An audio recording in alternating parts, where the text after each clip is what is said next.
नीली परी की जादुई हल्दी। एक समय की बात है, सीतापुर के छोटे से गांव में सृष्टि नाम की लड़की अपनी माँ अंशु के साथ रहती थी।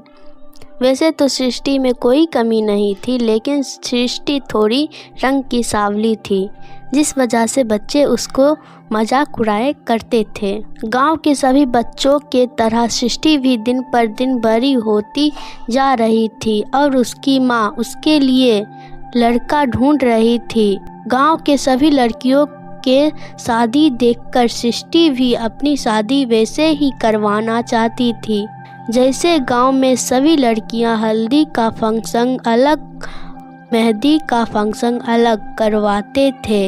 लेकिन सृष्टि का सांवला रंग चिंता करने के लिए मजबूर करती थी, जिस वजह से सृष्टि हल्दी खरीदी और रोजाना अपने चेहरे पर हल्दी का लेप लगाती थी ताकि उसका रंग थोड़ा साफ हो जाए। लेकिन उसे हल्दी का लेप सृष्टि पर कोई असर नहीं पड़ता। इस वजह से उसके साथ सहेलियां उसे बहुत मजाक उड़ाती। इतनी अजीब बात है, हम लोगों का रंग कितना साफ सुथरा है और फिर तेरे माता पिता का भी कितना रंग साफ है, लेकिन सृष्टि तू ही काली निकली है। हम तो कोई हल्दी भी नहीं लगाते, फिर भी मेरा रंग कितना साफ सुथरा है। लेकिन ये तो हल्दी खरीदती भी है और बेकार भी करती है।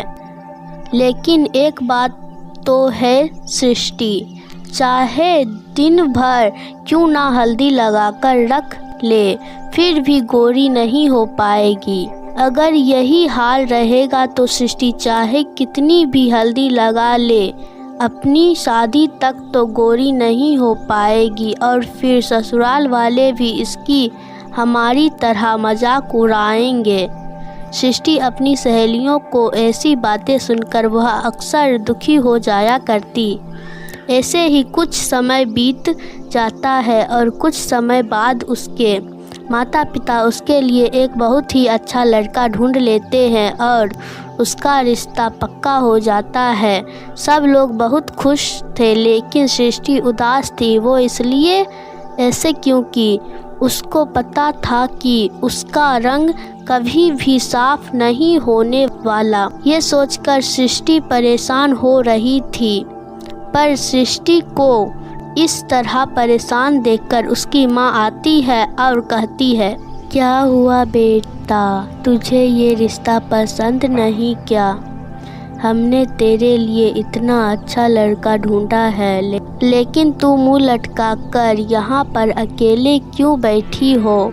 माँ, सभी लड़कियाँ यहाँ पर कितनी साफ सुथरी है और सभी सहेलियों मेरी शादी में भी आएंगे, लेकिन जो मेरे होने वाला पति और मेरे ससुराल वाले मेरी सहेलियों का रंग इतना सुंदर देखेंगे तो मुझे ताना ही मारेंगे और मेरा क्या हो सकता है, मेरी शादी कैंसिल ही हो जाए। इतना कहकर सृष्टि उदास होकर अपने कमरे के बाहर बालकनी में बैठ जाती है और अचानक एक नीली परी उसके पास आकर गिर पड़ती है। परी का इतना बुरा हाल देखकर सृष्टि कहती है, अरे अचानक आप यहाँ पर आकर कैसे गिर गई? अभी मेरे पास यह सब बताने का समय नहीं है। मेरे पीछे एक चुड़ैल जादूगरनी परी हुई है और वो मेरे ऊपर वार कर रही है, जिस वजह से मेरी पंख जख्मी हो गई है, जिसके कारण मैं यहाँ पर गिर गई और वह मुझे ढूंढते ढूंढते यहाँ चल आएगी। इससे पहले तुम मुझे अपने घर में छुपा लो। सृष्टि घर में छुपा लेती है। आप कौन हो और यहाँ पर कैसे गिर गई? अब मेरे घर का दरवाज़ा बंद है, अब आप मुझे सब कुछ बता सकती हो। मैं बहुत ज़्यादा दुविधा में हूँ। मैं एक परी हूँ, लेकिन हमारे बहुत सारे दुश्मन होते हैं, जैसे कि वह जादूगरनी जो मेरे पीछे पड़ी हुई है। इसके वजह से मेरा पंख घायल हो गया और मैं तुम्हारे यहाँ गिर गई।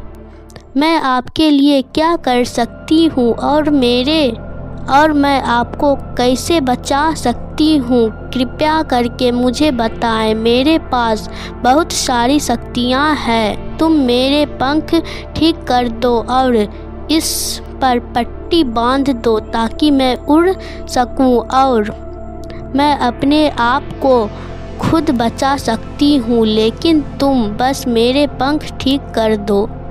परी की बात सुनकर सृष्टि तुरंत हल्दी लेकर नीली परी के पंख पर लगाती है और पट्टी बांध देती है। हल्दी के लेप की वजह से परी को थोड़ी जलन महसूस होती है, लेकिन उस जख्म भर जाते हैं और पंख ठीक हो जाती है। और जैसे ही उसका पंख ठीक होता है, सृष्टि की छत पर चुड़ैल जादूगरनी आ जाती है। मुझे पता चल गया कि तुम परी को यहाँ छुपा कर रखी हो। मैं उसे नहीं छोड़ूंगी। चुड़ैल जादूगरनी, तू मेरा कुछ नहीं बिगाड़ सकती।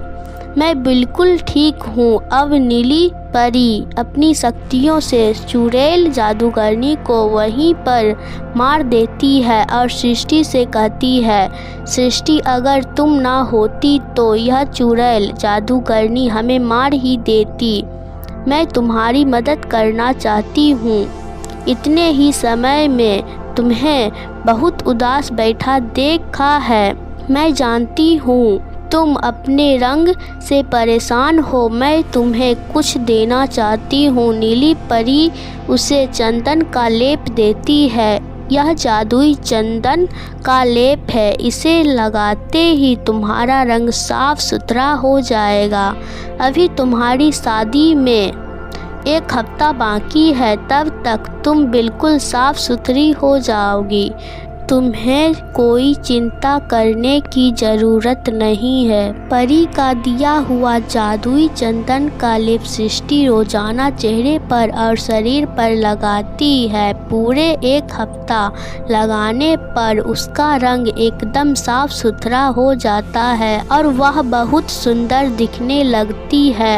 अगले दिन उसकी शादी होती है। सभी लोग उसको इतना साफ सुथरा देखकर हैरान रह जाते हैं। सृष्टि अपने शादी में बहुत सुंदर दिखती है। शादी का इतना बड़ा दिन और सृष्टि अपने आप को देखकर बहुत खुश होती है और शादी का सभी रीति रिवाज पूरी होती है और ससुराल पहुंचकर सृष्टि की बहुत इज्जत होती है और सृष्टि को बहुत अच्छा घर परिवार मिलता है और सृष्टि अपनी कर्तव्य पूरी करती है और सबको खुश कर रखती है और दिल से परी का धन्यवाद भी करती है।